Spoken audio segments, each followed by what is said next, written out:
Good evening, everyone. So it has been shown that ultrasound is able to modulate brain activity in the brain. However, concern has been raised that the indirect activation of auditory system might be a possible mechanism for ultrasound neuromodulation in rodents. So by the end of this presentation, I should be able to answer 4 fundamental questions. The first one is, can mice here commonly use ultrasound stimuli? Can we eliminate unintentional off-target auditory system activation? Are motor responses evoked by ultrasound due to indirect activation of the auditory system? And finally, is ultrasound evoked motor response a startle-like response due to activation of any peripheral auditory system? A sensory system. So in this study, we used 4 ultrasound waveform stimuli, 2 pulse waveform with a rectangular envelope at 8 kHz pulse repetition frequency at 1 and 1.5 kHz pulse repetition frequency. We used 2 continuous waveform, one with a rectangular envelope and the other one with a smooth envelope. So the duration and average intensity of all the waveforms kept constant. We used ABR, auditory brainstem response, to evaluate the auditory system activation. And we used EMG to evaluate the motor responses in mice.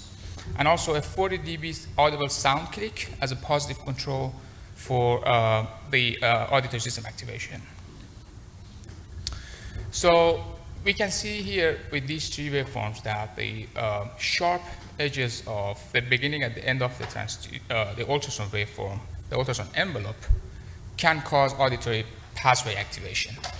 And by smoothing the sharp edges of the envelope, we can eliminate the auditory brainstem response. However, I would like to draw your attention to the fact that the magnitude of auditory brain response to ultrasound stimuli is less than a 40 dB sound click, which does not cause any startle reflex, any auditory startle reflex. So we recorded EMG responses to these 4 types of waveform, including sham, and we showed that the smoothing the ultrasound waveform eliminates the auditory response without affecting the motor responses. So we measured these EMGs in 2 different mice, hearing wild-type mice and also Samba Lux HD genetically deaf mice. So all the EMG, mean EMG responses are equivalent for all the waveforms.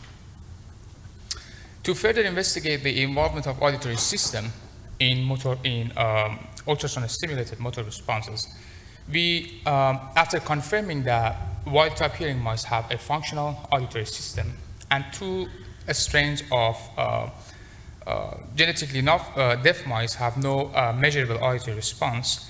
On the right figures, on the upper one, we showed that, so the variance of analysis showed indicated no significant differences between EMG responses as a function of increasing intensity. And in the lower part, we can see that the same response for a different genetically deaf mouse, Samba Lux HD. So the last question is ultrasound evoked motor response a startle-like response?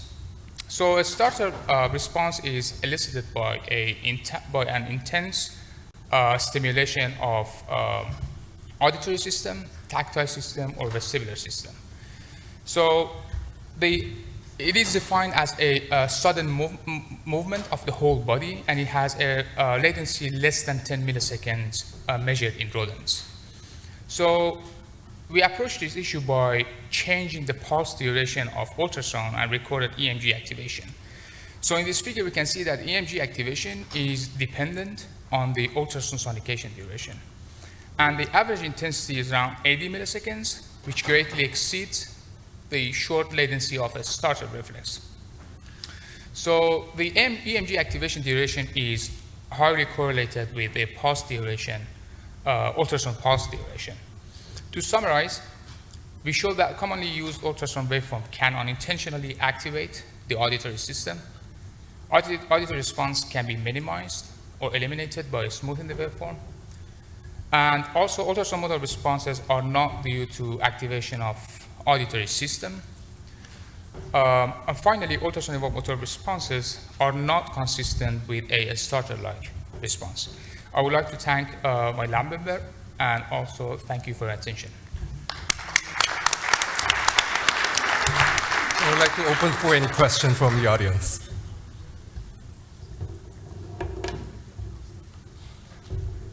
I would like to ask you a quick question. So earlier this year, I think Caltech group reported that the deaf mice didn't show any responses for the ultrasound stimulation.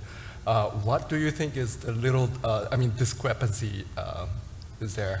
What's the cause for that? So I believe that they used non-localized aminoglycosides, antibiotic different chemicals, and it has been shown, it's documented that aminoglycoside can cause ototoxicity, and also in addition, central nervous system toxicity, neural muscular blockade, and so it has to be, it's not really a reliable control chemical deafening unless it's localized or so using genetically deaf mice. All right. Thank you very much. Thank you.